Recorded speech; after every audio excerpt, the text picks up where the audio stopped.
ইসরায়েলীয়দের সংখ্যা মিশর দেশে বাড়তে শুরু করল।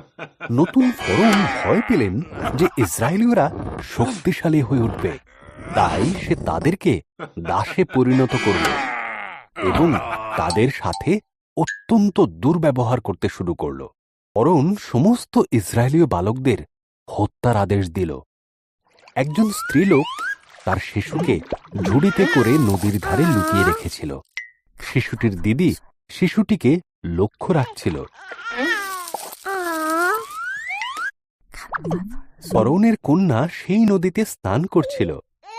শিশুটিকে দেখতে পেয়ে নিজের কাছে রাখার সিদ্ধান্ত নিল। শিশুটির দিদি বাচ্চাটিকে দেখাশোনার জন্য তার মায়ের সাহায্য নিতে বলল। ফরৌনের কন্যা শিশুটির নাম দিল মোশি। সে বড় হতে লাগল। একদিন সে দেখল একজন মিশরীয় একজন ইসরায়েলীয়কে নির্মমভাবে মারছে। মোশি সেই মিশরীয় ব্যক্তিকে হত্যা করল। এরপর সে পালিয়ে গেল মিদিয়ন দেশে। এখানে সে 40 বছর মেষ পালকের কাজ করেছিল।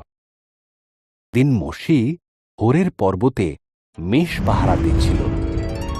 একটি জ্বলন্ত ঝোপের ভেতর থেকে ঈশ্বরের কণ্ঠ শোনা গেল, মোশি, আমার সন্তানেরা কষ্ট পাচ্ছে। আমি তোমাকে তাদের মুক্ত করার জন্য বেছে নিয়েছি। আমি পারব না, মোশি বলল। ঈশ্বর প্রতিশ্রুতি দিলেন, আমি তোমাকে সাহায্য করব। তোমার হাতের লাঠিটা ফেলে দাও। মোশি তাই করল।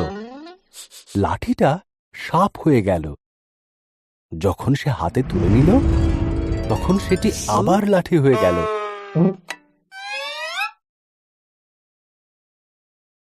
ঈশ্বর বললেন, তোমার হাত জামার ভেতরে রাখো।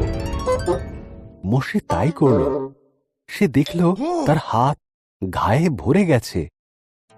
যখন সে আবার এই কাজ করল, সে দেখল ঘা সম্পূর্ণ সেরে গেছে। ঈশ্বর বললেন, ফরৌনকে এটা দেখাও। মোশে বলল, আমি ভালোভাবে কথা বলতে পারি না। ঈশ্বর বললেন, আমি তোমার মুখে ভাষা দেব। তোমার ভাই হারুন তোমাকে সাহায্য করবে। তখন মোশে ফরৌনের কাছে গিয়ে ইসরায়েলীয়দের ছেড়ে দেবার কথা বলল।